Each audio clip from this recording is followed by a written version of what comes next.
We're live. Hey, Another Jeff. edition of Raw. Another edition of Raw. Yes, sir. I did a webinar this week, and the name of it was, I think it was "Stop the Bullshit in Marketing" or something like that. And it was great just to let loose and tell it like it is, kind of like what we do here every week. When have you and I never not told it like it is, right? We always have, but we just have a lot less patience these days. I think a lot less patience. what makes Raw so good, because I mean, we've been at this since 2007, and we're still telling people the same shit we told them in 2007, 8, 9, it really is 10. fucked up, isn't it? Yeah, goes on and on. I found a deck. When you were still at Knowledgeant, I found a deck that I was still at Eloqua back from 2004 or something that I shared with you. And I was looking at some of that. I'm like, some of this still applies today. You have to send me that deck. I want to see that deck. And that's where we met. I bought Eloqua. I was at Knowledgeant in 2004. Jeff was head of professional services at Eloqua, and that's how we met. That's how we met, and we've been buddies ever since. We actually found out we lived right around the corner from each other. We didn't even know. In a city of 5 million people. Yes, around the corner from each other. The odds of that? It was meant to be, Jeff. It was. It's kismet.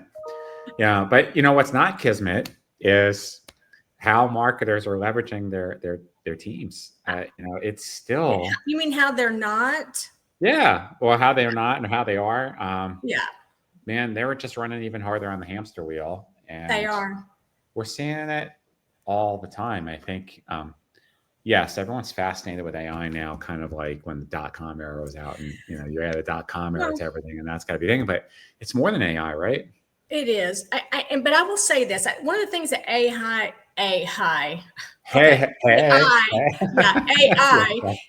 has done is it has made marketing sit back and pay attention to say, okay, maybe, we need to have a little bit of a different approach to technology. It's just not buy it, install it, and use it. It's this idea of constant experimentation because it's changing so much, right? And you and I were talking just this morning about marketers have these ginormous martech stacks now. And what percent are they using? Less than 20%. Less than 20%. And again, this came up because the last couple of weeks, we at the Pedowitz Group, we've always been very experimental, right? And I think that's something that a lot of marketing organizations are just flat missing. Marketers think they have to do it right the first time, every time. There's no sense of experimentation. Oh my God, what if we do something wrong? What if we send the wrong email, right? But what we find with both AI and some of the newer technologies, the technology companies are not telling you how to use it from a case study perspective. They're saying, hey, here's another 1,001 great features that you can use and go to it. And who's sitting around looking at all of these brand new features and thinking about how can we apply any of this to our current marketing to make it better? Yeah, I think I agree with you. I think what you meant to say, though, is they are showing you how to use it from a feature perspective, but they're not showing you why. There's no use cases with it. Yeah, there's no use cases. It's just use your feature, go do it, right? Look, I mean, I consider our team to be incredibly advanced. And even when we were at Inbound and we're like, holy shit, that's a lot of functionality. And and you're both excited and overwhelmed at the same time, because you're like, okay, it's not that we don't want to go play with the toys and figure out how to start using it, making the marketers better, but we can't even get, and marketers can't get, or using what they've already bought. I mean, they're still in 2025 using marketing automation like an email tool, which is mind-blowing. Still, it's mind-blowing. And I think the other thing that's happened here is that there's no leeway for constant experimentation and learning. No, because you're so busy building the next thing, getting the next thing out. You're so busy on the hamster wheel doing what you're doing. There's no time. And there really needs to be. And Jeff, it's not just about the use of the technology.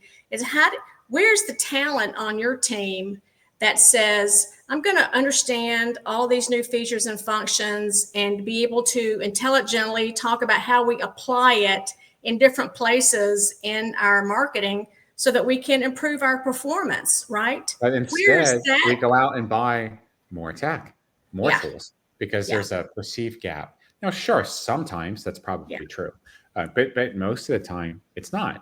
because you're not really paying attention to what your current vendors are rolling out, and you're not using what you already have. So you always end up overpaying, and Yeah, then your poor marketing ops person or whoever you've got running tech, they're not just running one system anymore. This isn't your mama's marketing ops. yeah, Like, they're running 10 systems, 20. They've got 5 million that's tabs right. open.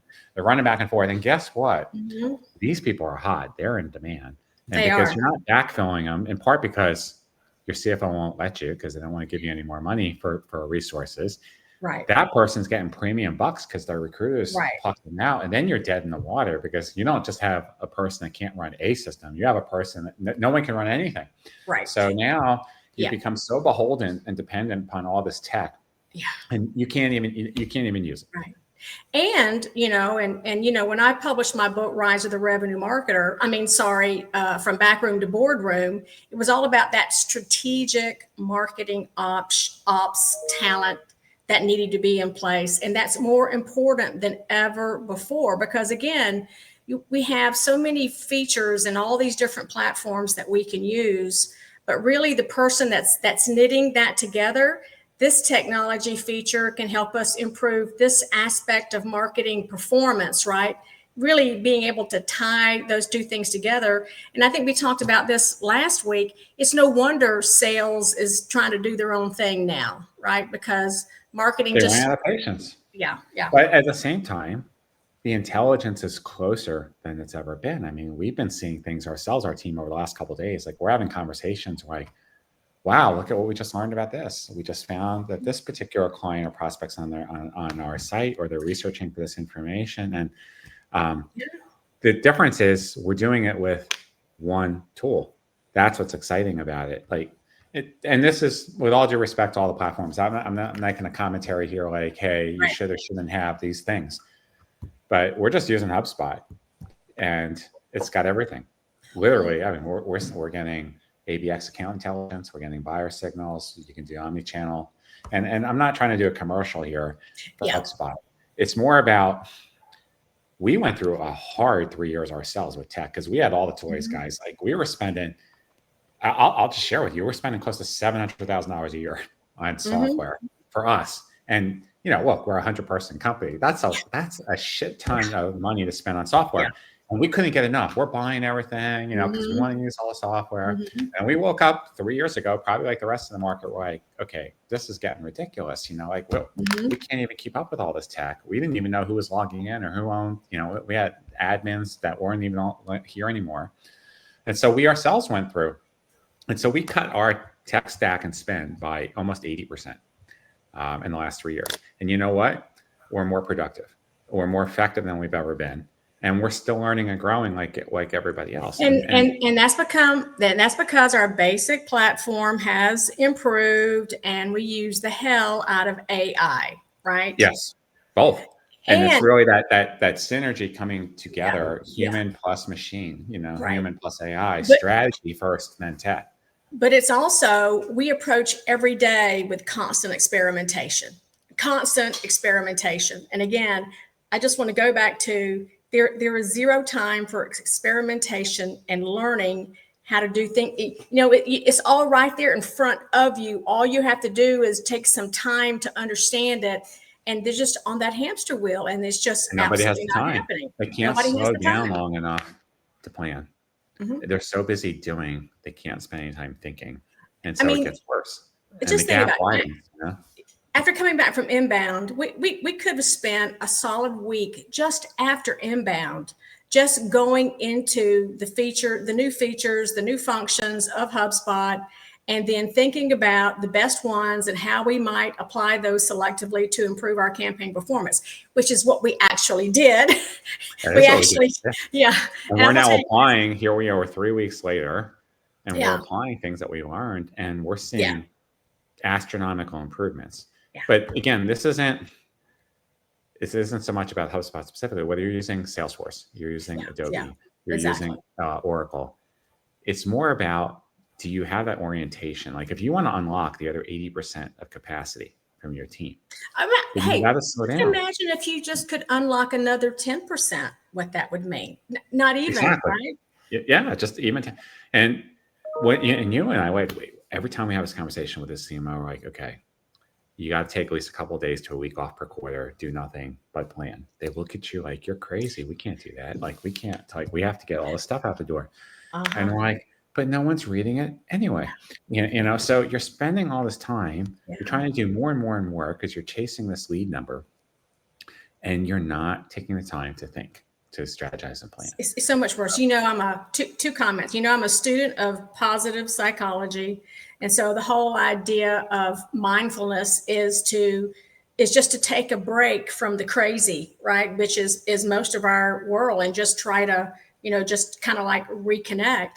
And it's the same thing that's happening in marketing. Just to paraphrase what you just said, there's no time for thinking. There's no time for planning. And it's not a once a year thing. I truly believe, Jeff, that we need to have learning centers and labs that are constantly going in marketing. Again, we've talked about it before. Sales has sales enablement, but there's like few damn companies that has anything called marketing enablement, right? Somebody who is just taking the time to sit and think, what is AI doing, and what could we use? Know some of some of the CMO leaders that we like the most. They're blocking out their team on a Friday. They're like, okay, you can't have any meetings. The only thing you can do on your Fridays is think, or work on a project. That's right. Where they're carving out time because they know how important, and especially now. I mean, look, our whole world has changed over 20 years in marketing and tech, but we've not seen anything like what we've seen in the last couple of years, and we're going to see even more of it. We're just getting started. The amount of change. It's the pressure of the AI plus the budget cuts that happen, and so many do more with less and do it faster and do it better. The other point I was going to make is, about coming back to the use of the technology, experimentation and learning, but the use of the platforms. How many times have we worked with a CMO or a head of martech, and they say, "Oh no, we're advanced users," and then we say, "Oh well, we'd love to just kind of hear what you showcase for advanced, and we'll show you what some of our other clients do that are advanced." And what kind of reactions do we get? It just happened last week, literally. Yeah. And they're like, oh my God, we need you to do this. We need you to do that. We need you to do, we're not doing any of that. Mm-hmm. Now, that's not to say that the things they were doing weren't also advanced. They were, compared to many others. But but to your point earlier, that these vendors, they've rolled out so much, there's so much capability that advanced can mean a lot of different things at a lot of different levels. It's really is quite a bell curve distribution now, just in terms of where you might sit. But the cool thing though is not just with AI, but where some of the vendors are starting to come, like this tech can really start to fulfill the promise of helping marketing break through the blockade. There has been so many issues we've seen that prevent marketers from going from lead gen to demand gen to revenue marketing. And yes, tech was part of its strategy, culture, its process, part of its budget, mindset, all those things. But with where the tech is coming now, at the speed of which it could do it, the way it could harmonize data and give you that intelligence, the way it can execute at scale, some of these blockers should not be blockers anymore. I agree. Can blow through it. We agree. I mean, I've told the story many times. The very first time I saw an Eloquent demo, I remember the room. It was hot. There were too many people in there.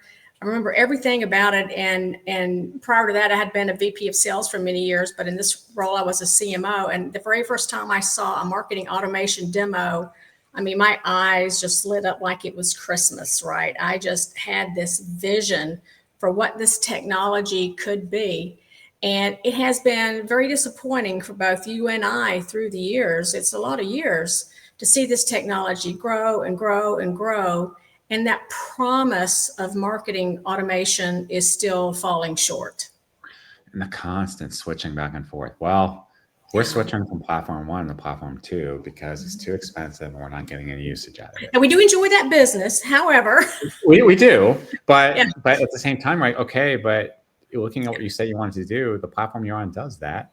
Yeah. Why don't we just go in and fix it? Yeah. No, we've made up our mind. We're switching. Yeah, we gotta go. So yeah, so you want to spend an extra $100,000. You don't want to change any of your underlying processes or your data or how you're using it. Guess what? You're going to be here a year from now. That's right. Yeah.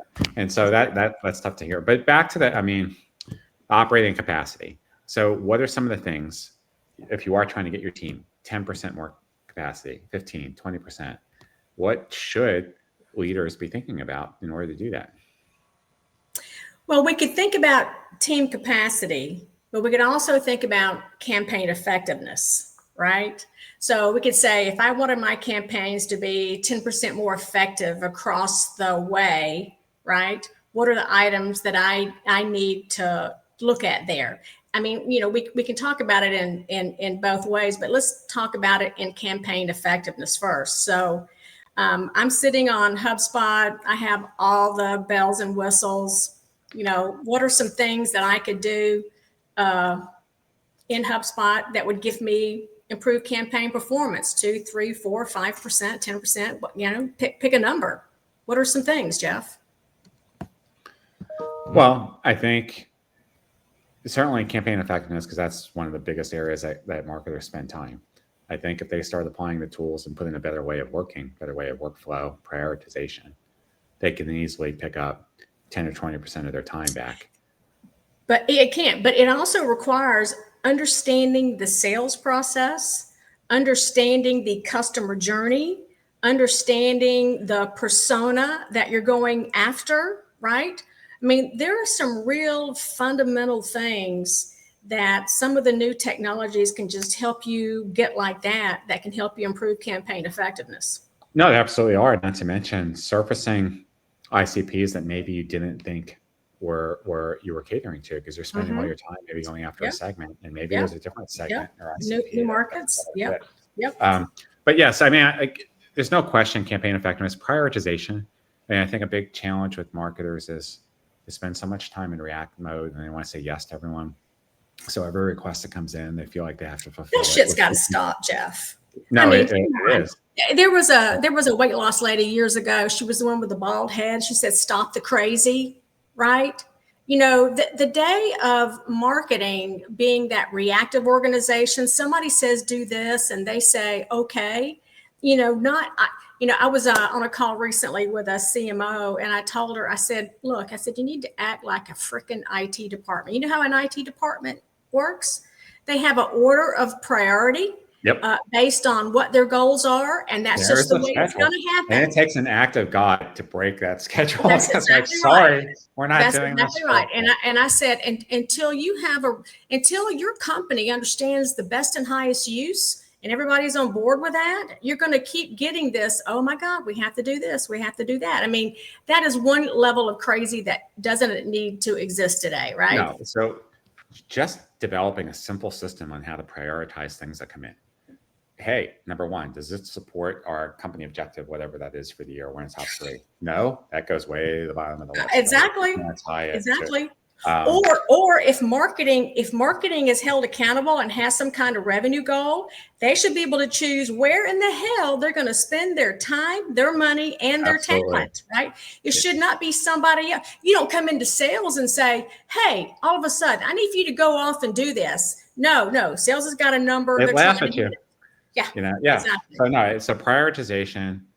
Didn't you create some models on that earlier this year? Didn't you speak at, or was that last year? We were doing those. We did that last year for a couple of clients, but it comes up as a recurring theme. Yeah. Because so many marketing departments run more or less the same way. It doesn't really it doesn't matter how they're structured from a work perspective, what kind of talent they have. It's that workflow prioritization mindset that they do not have. Yeah. The second thing that we've seen, and we've been seeing this for years, this whole concept about, I want to run a consensus-driven organization. I want everyone to weigh in. Consensus is not unanimous, amongst the team. It just means you're asking people for their input. You don't have to have everyone agree. But we spend we see marketers waste months and months going Months. round, We're not kidding. round. Months. Make a fucking decision already. Yeah. Like, Yeah. get some balls. Yeah. Sorry, Yeah. ladies, but like, just, Yeah. you know, Yeah. make I a agree. decision. So, that's another one.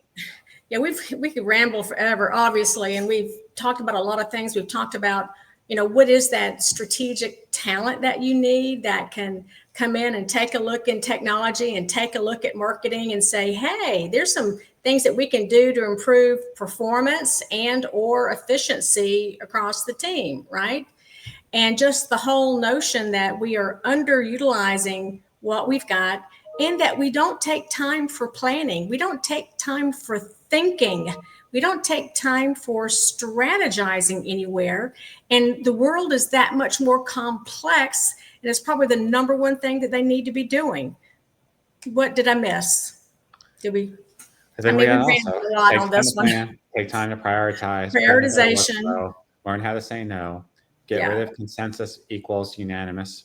Yeah. Use what you have. Mm-hmm. And carve out time, not just for strategy, but carve out time for innovation and playtime.